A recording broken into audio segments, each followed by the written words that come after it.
I was 7 when the Thorntons adopted me. Old enough to remember my biological parents dying in the car accident. Old enough to understand that these strangers offering me a home were my only option. Young enough to hope they might actually love me. That hope died slowly over the next 21 years. It wasn't dramatic abuse. Nothing I could point to and say, this is wrong. It was subtler. The way Mom introduced me, this is our daughter Sarah, and these are our real children, Michael and Jennifer. The way Dad's eyes would glaze over when I talked about my achievements but light up for my siblings' mediocre accomplishments. The way family photos were arranged in the hallway. Michael's graduation front and center, Jennifer's wedding massive and gilt-framed, my college degree tucked in the corner where guests wouldn't notice. I learned early to stay quiet, stay small, stay grateful. After all, they'd given me a home when I had nothing. The Easter gathering was at their house. A sprawling colonial in the suburbs that Dad had bought 20 years ago when his financial planning business was booming. These days the business was struggling. I'd heard whispers about clients leaving, about Dad's outdated investment strategies, about the mortgage refinance they'd had to do last year, but the house still projected success. I arrived at noon with a homemade carrot cake, the recipe Grandma Thornton had taught me before she died. The woman who'd adopted me had been dead for 2 years, but she was the only member of this family who'd ever treated me like I belonged. Sarah. Jennifer air-kissed near my cheek, her Chanel perfume overwhelming. You made it. We were just talking about you. That was never a good sign. Inside, the dining room table was set for 12. Mom and Dad at the heads, Michael and his wife Brittany with their 2 kids on one side, Jennifer and her husband Craig on the other, and me squeezed in at the corner near the kitchen door. My usual spot. Mom came out of the kitchen wearing an apron over her designer dress, carrying a platter of glazed ham. At 63, Patricia Thornton was still beautiful, with silver blonde hair and the kind of bone structure that aged gracefully. She'd always been conscious of appearances, her house, her clothes, her children's achievements. I'd never quite fit the image. Sarah, you can put that cake in the kitchen, she said without looking at me. We already have dessert. I set the cake on the counter next to 3 store-bought pies and returned to my seat. Dad said grace. A long, rambling prayer thanking God for family, for blessings, for biological bonds that tied them together. I noticed he didn't mention adoption or chosen family or any of the platitudes people usually offered about love transcending blood. Dinner conversation flowed around me. Michael talked about his architecture firm's new contracts. Jennifer bragged about Craig's promotion to senior vice president. Brittany showed off photos of their kids' private school activities. I ate my ham and watched, offering small smiles when required, staying invisible. Then Dad cleared his throat. I want to talk to everyone about something important, he said, setting down his fork. It's about Mom's mother, about Grandma Thornton's estate. The table went quiet. Even the kids stopped fidgeting. As you know, Grandma passed 2 years ago. Her estate has been in probate, being managed by her trust attorney. It's finally being settled. Dad paused, his face serious. The total value is approximately $4.7 million. Michael whistled. I had no idea Grandma had that much. Her husband invested wisely, Dad said. Unlike some of us. He laughed, but it sounded hollow. Anyway, the trust is structured specifically. Distributions to her children, that's me and your Uncle Richard, and then to her biological grandchildren. My stomach tightened. Mom took over, her voice crisp. The trust document is very clear. Biological descendants only. It was important to Grandma that family wealth stay in the bloodline. Jennifer's eyes flickered to me, then away. So Michael and Jennifer will each receive approximately $400,000 as grandchildren, Mom continued. Your father and Uncle Richard will each receive $1.8 million, which we'll use to secure our retirement and help with the kids' futures. What about the other $300,000? Michael asked. Trust administration fees, taxes, legal costs, Dad said. These things are expensive. I sat very still, my hands in my lap, my face carefully neutral. I'd learned this skill young, how to absorb pain without showing it, how to hear that you don't belong without crying, how to smile and nod while your heart breaks. I think we should be clear about this, Mom said, looking directly at me for the first time all day. Sarah, this isn't personal. It's legal. Grandma's trust specifically states biological descendants. You were adopted, so legally you're not eligible. We wanted to tell you so there wouldn't be any confusion, Dad added. Or false hope. Michael shifted uncomfortably. I mean, it's not like we decided this. No, it's fine, I said quietly. I understand. Do you? Mom's voice had an edge. Because I want to be very clear. Only biological children get inheritance from the Thornton family trust. Not adopted ones. That's how Grandma wanted it, and that's how it is. Jennifer nodded. It's nothing against you, Sarah. It's just, blood is blood. Craig, who'd always been nice to me in that distant, polite way, looked down at his plate. I said I understand, I repeated, keeping my voice level. Mom seemed disappointed that I wasn't arguing, wasn't giving her an excuse to elaborate on why I didn't deserve to be included. She'd always been like that, looking for opportunities to remind me of my place. Good, she said finally. Then we're all clear. Michael, Jennifer, you'll receive your distributions within 60 days. Your father and I will get ours on the same timeline. What are you going to do with the money? Brittany asked excitedly. Well, Dad said, warming to the topic, first we're paying off the house. Then there's the country club membership we've been wanting to reinstate. Maybe a new car for your mother. And we want to set up education trusts for the grandkids. The conversation shifted to spending plans. Michael wanted to renovate his kitchen. Jennifer was eyeing a vacation property in the Carolinas. Mom started talking about a Mediterranean cruise she'd been researching. I excused myself to the bathroom and stood in front of the mirror, breathing slowly. This shouldn't hurt anymore. I'd known for years that I wasn't really part of this family. Grandma Thornton had been the exception. She'd loved me genuinely, taught me to bake, listened to my stories, told me I was special. But she'd been one person against a family that had never accepted me. Still, hearing it stated so baldly, only biological children get inheritance, not adopted ones, felt like a door slamming shut. Final confirmation of what I'd always suspected. I would never belong. When I returned to the table, Mom's phone was ringing. She glanced at the screen and frowned. It's the trust attorney, she said. I should take this. She stepped into the kitchen and we could all hear her side of the conversation. Yes, this is Patricia Thornton. Yes, I submitted the withdrawal request. What do you mean denied? The table went silent. Everyone was listening now. But I'm a primary beneficiary. The mortgage payment is due. I don't understand who has that authority. Her voice was rising, taking on a sharp edge I recognized. The tone she used when things weren't going her way. A trustee? What trustee? The trust attorney manages everything. There's a family trustee with approval authority. Dad stood up, moving toward the kitchen. Who is it? Who's the trustee? Mom demanded into the phone. There was a long pause. I could see her face through the doorway, watching it go from red to white in seconds. That's impossible, she whispered. She's not even. She can't be. Dad took the phone from her. Oh, this is Robert Thornton. I'm sorry, can you repeat that? Who has trustee authority? His eyes found mine across the room. Locked on. Wait. Sarah, he said. Sarah Wheeler is the trustee? Every head at the table turned to me. I took a sip of water, my hand completely steady, and waited. Dad was speaking rapidly into the phone now. There must be some mistake. She was adopted, she's not a blood relative. What do you mean it doesn't matter? Since when? 2 years ago? Before Grandma died.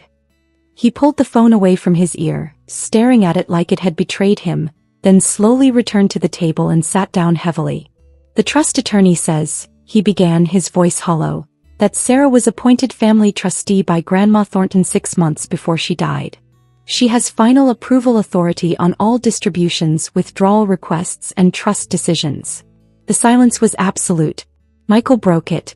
What the hell does that mean? It means, I said quietly, that Grandma restructured her trust before she died. She appointed me as the family trustee with full discretionary authority over distributions. Mom's voice was shrill. That's impossible. You're adopted. You're not even blood. I finished. No, I'm not. Which is exactly why Grandma chose me. This is insane, Jennifer said. Why would she do that? I'd known this moment would come eventually. Grandma had warned me when she'd explained her plan, sitting in her hospice bed 2 years ago, her hand gripping mine with surprising strength. They've never treated you right, sweetheart, she'd said.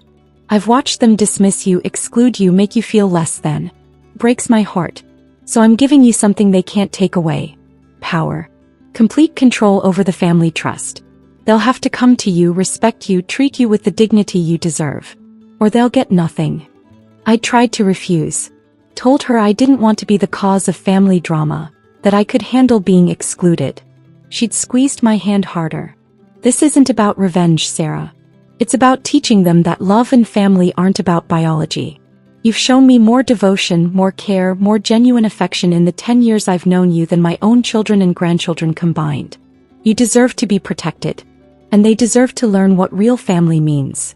Now, sitting at the Easter table with everyone staring at me, I pulled out my own phone and opened the document Grandma's attorney had sent me 2 years ago. Grandma amended her trust on November 3rd, 18 months before she died, I said. She was completely lucid. There are 3 medical assessments confirming her mental competency. The amendment appointed me as family trustee with full discretionary authority over all distributions. Let me see that, Dad demanded. I handed him my phone. He read, his face growing darker with each line. Then he passed it to Mom, who read with trembling hands. This gives you complete control, Mom whispered. Over all $4.7 million. Yes. You could deny our distributions entirely. I could. Michael leaned forward. Why would Grandma do this? What did you say to her? Did you manipulate her somehow? I looked at my adoptive brother, the golden child who'd never worked particularly hard at anything because success had always been handed to him, who'd borrowed money from Grandma for his business and never paid it back, who visited her maybe twice a year and spent the whole time talking about himself.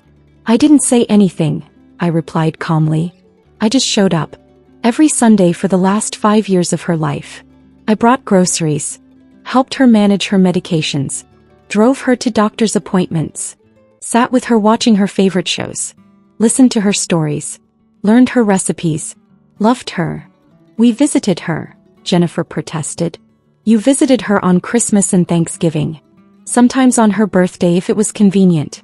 Michael, you missed 3 consecutive Christmases because skiing in Aspen was more important. That's not fair. Jennifer, you promised to help her move to assisted living and then delegated everything to me because you were too busy with Craig's work events. Mom, you put her in a nursing home and visited maybe once a month, usually to complain about the cost. Mom's face was red. How dare you?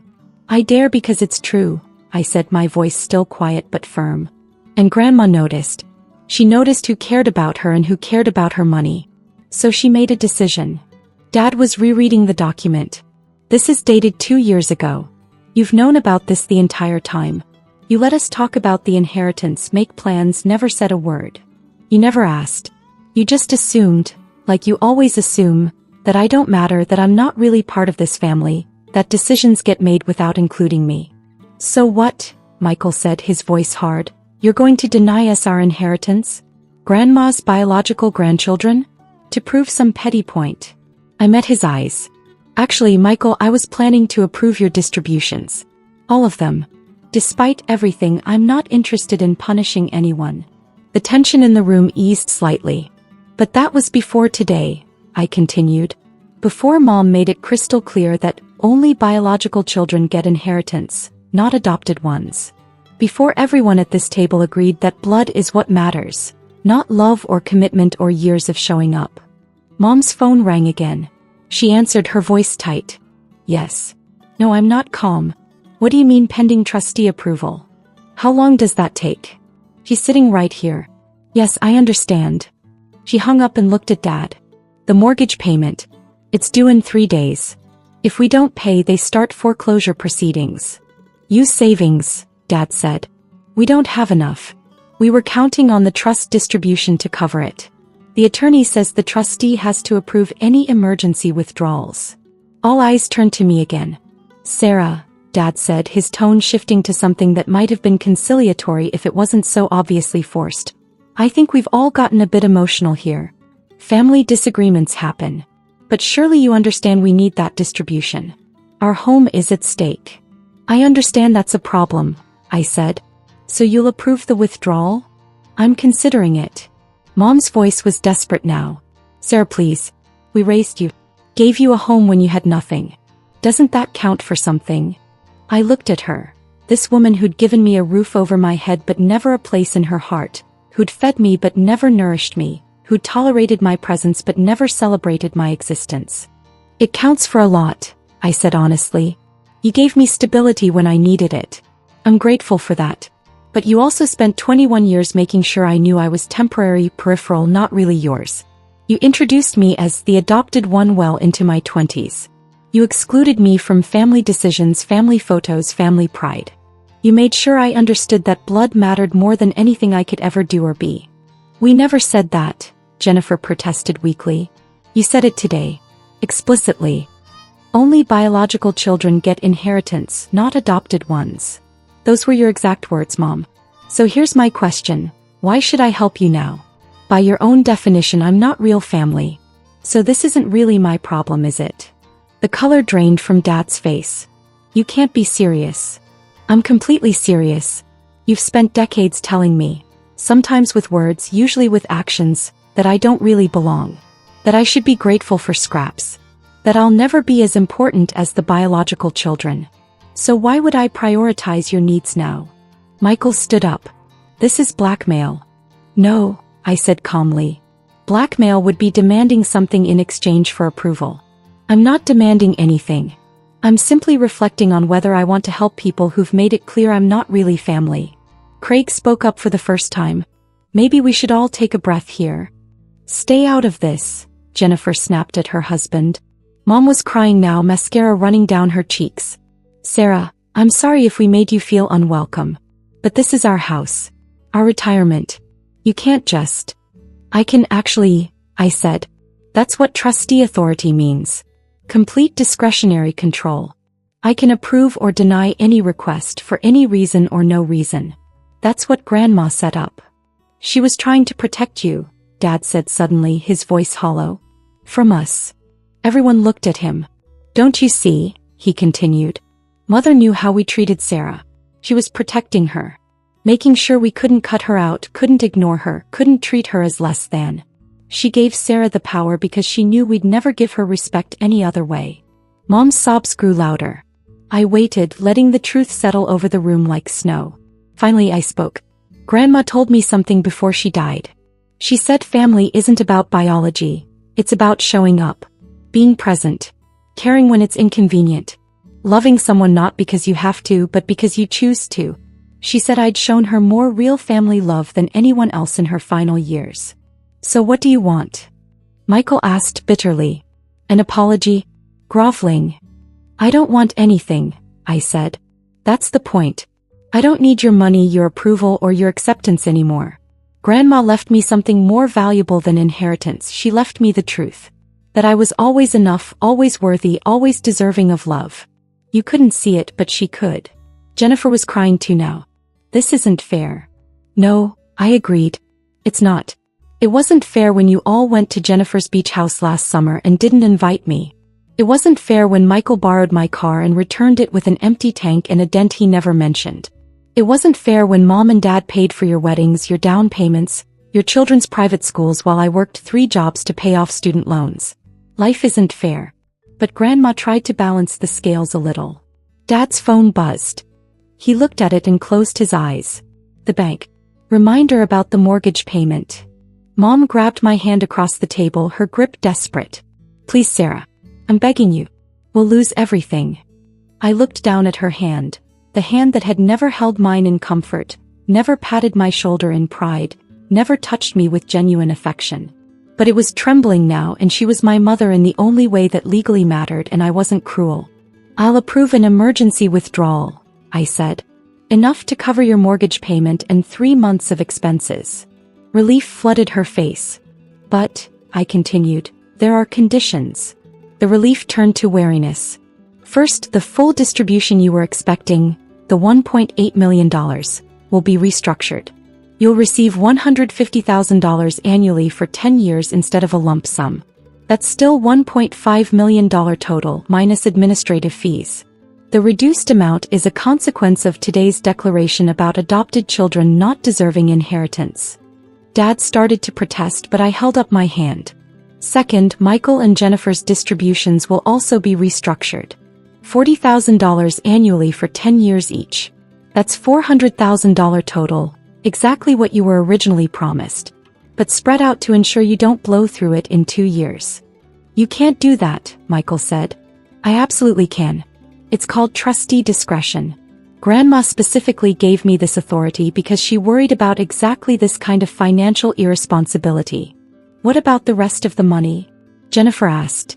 The rest, approximately $2 million after all distributions are made, will fund a charitable trust in Grandma's name, supporting adopted children, foster care organizations, and families who understand that love isn't about biology. Mom's mouth fell open. You're giving away $2 million? I'm honoring Grandma's values, I corrected. She believed family was about choice and love. This ensures her money supports that belief. This is insane, Michael said. We should fight this. Get lawyers. Feel free, I said calmly. The trust document is ironclad. Grandma had 3 different law firms review it. And contestation comes with consequences. The trust specifically states that any beneficiary who challenges trustee authority forfeits their entire distribution, which then goes to charity. The fight drained out of Michael's face. I stood up, placing my napkin on the table. The withdrawal for your mortgage will be processed tomorrow. You'll have the funds in 3 business days. The first annual distributions will begin in 60 days as originally planned. Where are you going? Mom asked. Home. I've spent enough Easters being reminded I don't belong. I think I'll start my own traditions now. As I headed for the door, Jennifer called out. Sarah, wait. I turned. She was standing now, tears streaming down her face. I'm sorry. For today. For a lot of things. You didn't deserve how we treated you. I studied her. My adoptive sister who'd never stood up for me, never defended me, never chosen me over family politics. But she was crying real tears now, and there was something genuine in her face. Thank you for saying that, I said. Is there any way to fix this? To make things right? I don't know, I said honestly. Maybe. But it would require actually treating me like family. Not because you have to, not because I control the money, but because you want to. Because you've realized that the person who showed up every Sunday for 5 years to care for Grandma maybe deserved a seat at the table all along. I left before anyone could respond, walking out into the bright spring afternoon. My phone buzzed immediately, a text from Mom. Please come back. We need to talk about this. Then Dad, you're being unreasonable. Family takes care of family. Then Michael, this is bullshit and you know it. I silenced my phone and got in my car. A modest Honda Civic that I'd saved for years to buy, not a BMW or Mercedes like my siblings drove. As I pulled away from the house, I felt lighter than I had in years. My phone rang. Unknown number. I almost didn't answer, but something made me. Ms. Wheeler? This is Robert Martinez from Thornton and Associates, your grandmother's trust attorney. Yes, hello. I wanted to personally thank you for handling today's situation with such grace. Your grandmother would be very proud. My eyes stung. Thank you. I also wanted to inform you that the trust contains one additional provision you may not be aware of. Your grandmother left a sealed letter, to be delivered to you personally 1 year after her death. Today marks 2 years, and in reviewing the file I realized it was never sent. Would you like me to mail it, or would you prefer to pick it up? I'll pick it up. Tomorrow. Perfect. I'll have it ready. That night, I sat in my small apartment. The 1 bedroom I could actually afford, not the house I might have been able to buy with help from the family that never offered, and thought about Grandma. About Sunday afternoons in her sunny kitchen, learning to make her famous apple pie. About sitting beside her hospital bed reading her favorite books. About the way she'd always introduced me. This is my granddaughter Sarah. Isn't she wonderful? No qualifiers. No adopted, or not biological, or not really ours. Just granddaughter. My phone had 17 missed calls and 34 texts by the time I finally looked. Most were angry. Some were pleading. A few were from extended family members who'd apparently heard the news and had opinions about my cruelty and betrayal. Only one made me pause. From Craig, Jennifer's husband. For what it's worth, I've always thought they treated you terribly. You deserved better. Still do. I hope this changes things for you. I typed back, thank you. That means a lot. The next morning, I drove to the trust attorney's office. Robert Martinez was exactly as I remembered from Grandma's funeral. Kind eyes, gentle manner, the sort of person you'd trust with your deepest secrets. He handed me a cream-colored envelope, sealed with wax, my name written in Grandma's spidery handwriting. She was very specific that you should read this alone, he said. Take your time. I'll be in my office if you need anything. I sat in the quiet conference room and broke the seal.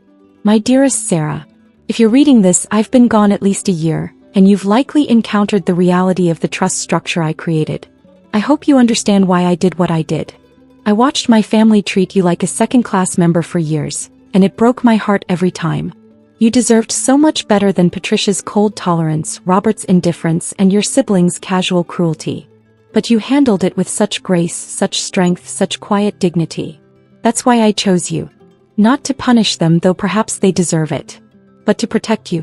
To ensure they could never dismiss you, never ignore you, never treat you as less than ever again. With control of the trust, you have power they must respect even if they don't want to. But more than that, I wanted you to know your worth. You are the granddaughter of my heart, Sarah. Biology didn't make you mine. Love did. Your faithfulness, your kindness, your genuine care when I needed it most. You showed me what real family means. Use this power wisely. Be firm but fair. Don't let them bully you, but don't become cruel either. You're better than that. You've always been better than that. And remember, you were always enough. Always worthy. Always deeply, completely loved. Your grandma. I cried then, deep, wrenching sobs that had been building for 21 years. Cried for the little girl who'd lost her parents and never quite found a family to replace them. Cried for the teenager who'd learned to make herself small and quiet. Cried for the young woman who'd convinced herself that being tolerated was enough. But I also cried with relief. Because someone had seen me. Someone had loved me. Someone had fought for me in the only way she knew how. When I finally composed myself, I found Robert in his office. She was an incredible woman, I said. She was, he agreed. And she was very proud of you. She talked about you constantly in our meetings. Your achievements, your character, your resilience. I'm going to honor her wishes, I said. The structured distributions, the charitable trust, all of it. I know you will. That's why she chose you. Over the next week, my phone didn't stop.